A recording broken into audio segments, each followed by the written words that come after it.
Vamos iniciar o estudo de equação do segundo grau. Nós vamos definir a equação, nós vamos conhecer os termos da equação, classificar e fazer a resolução de uma equação do segundo grau. O que é uma equação do segundo grau? Uma equação do segundo grau é toda equação formada por um trinômio. O que é um trinômio? Um polinômio de 3 termos. E esse trinômio, ele é um trinômio de grau 2. O que determina o grau de um polinômio? O expoente da variável, que no caso, nós temos aqui a letra x, né? Maior expoente vale 2. Então, aqui, toda equação do segundo grau, ela possui o coeficiente numérico, que no caso são as letras A, B e C.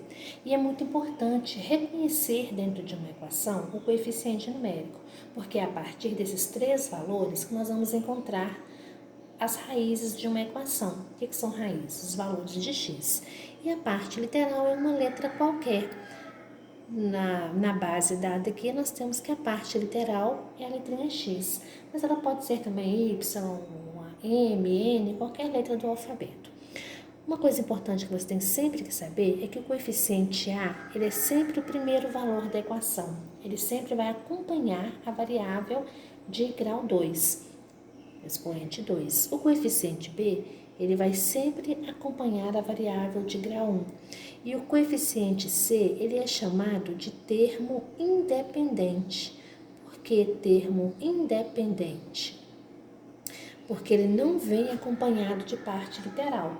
Ele não depende de nenhuma parte literal para especificar o seu valor. Por isso, ele é um termo independente.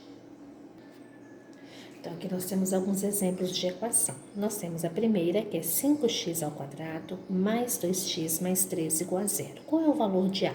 Lembrando que o A é sempre o número que acompanha a variável de grau 2. Então, aqui o A vale 5. O B é sempre o número que acompanha a variável de grau 1.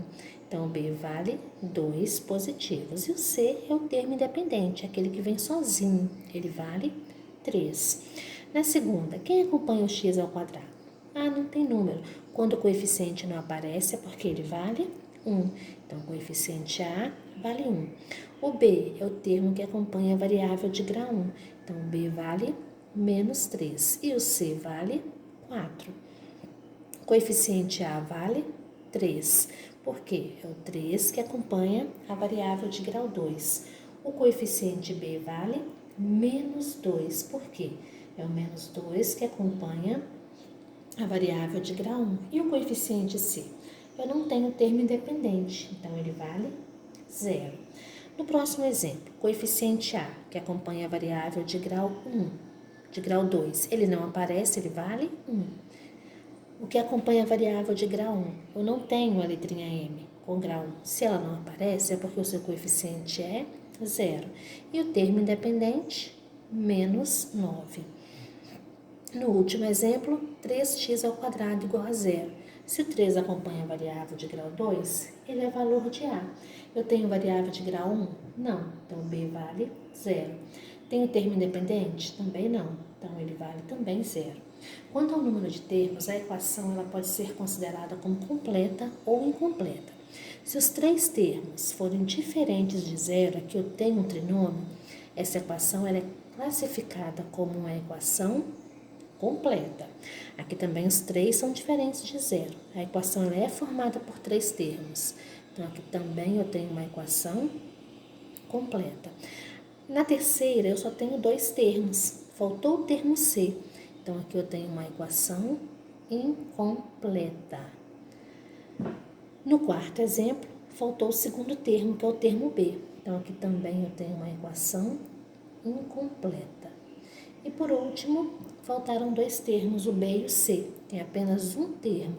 Então, aqui também eu tenho o que eu chamo de equação incompleta. Agora, nem sempre as equações elas vão vir preparadas, né? A equação base do segundo grau ela tem que ter 3 termos, mas pode ser que ela tenha mais. Aí nós vamos ter que preparar essa equação para a resolução.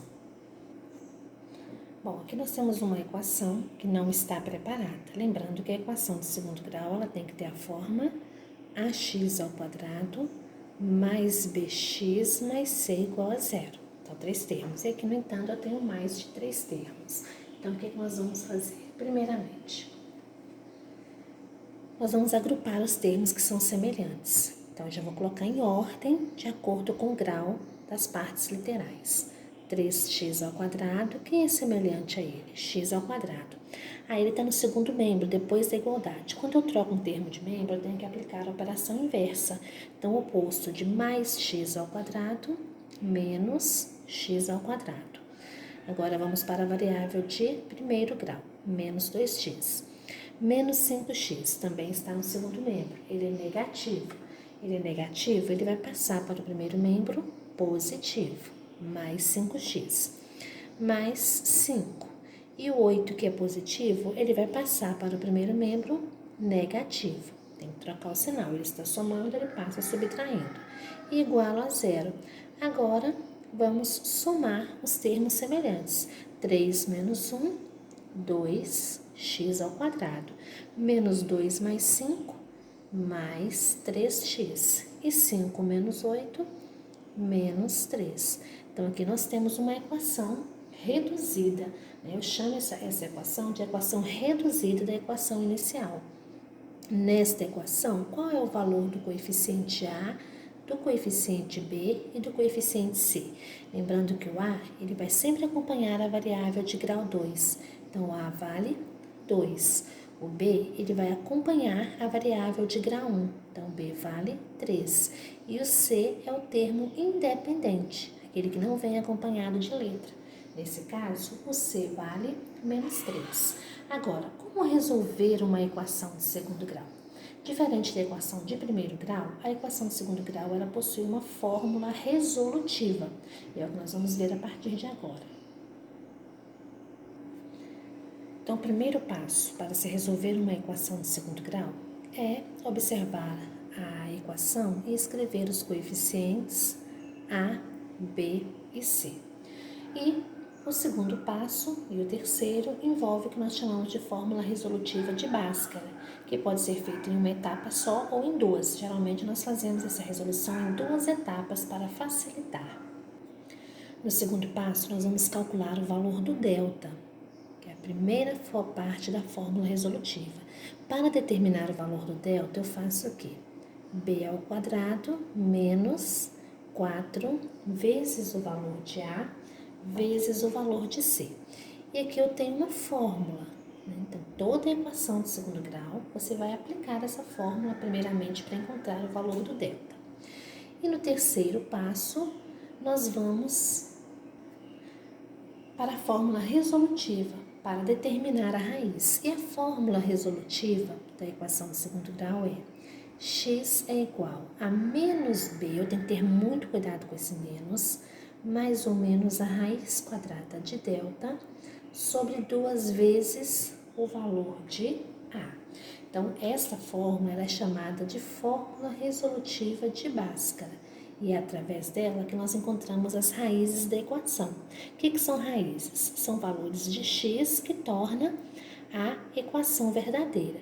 E, geralmente, essas raízes são chamadas de x1 ou x2, né? Ou então x1, x' e x duas linhas, né? Que são raízes da equação. E o importante é que com essas raízes também nós podemos determinar, fazer a correção, mas nós conseguimos chegar a uma resposta correta. E um detalhe do delta, que a equação de segundo grau ela pode ter, no máximo, 2 raízes. E o valor do delta, ele vai te mostrar quantas raízes, ele determina a quantidade de raízes que você vai definir. Você pode ter um delta maior que 0, se ele for um número positivo. Você pode ter um delta igual a 0, ou você pode ter um delta menor que 0, quando ele for um número negativo. Qual é a diferença? Nesse caso, se o delta é maior que 0, nós vamos ter 2 raízes reais e diferentes. X' é diferente de x duas linhas. Quando o delta for igual a 0, nós vamos ter 2 raízes reais e iguais, ou uma única raiz. E quando delta for menor que zero, nesse caso, não existe raiz real. E na hora da resolução nós vamos ver o porquê não existe. Então nós vamos encerrar por aqui e no próximo vídeo nós vamos aprender a resolver uma equação de segundo grau usando a fórmula resolutiva de Bhaskara e determinando através do delta o número de raízes que nós temos. Até a próxima!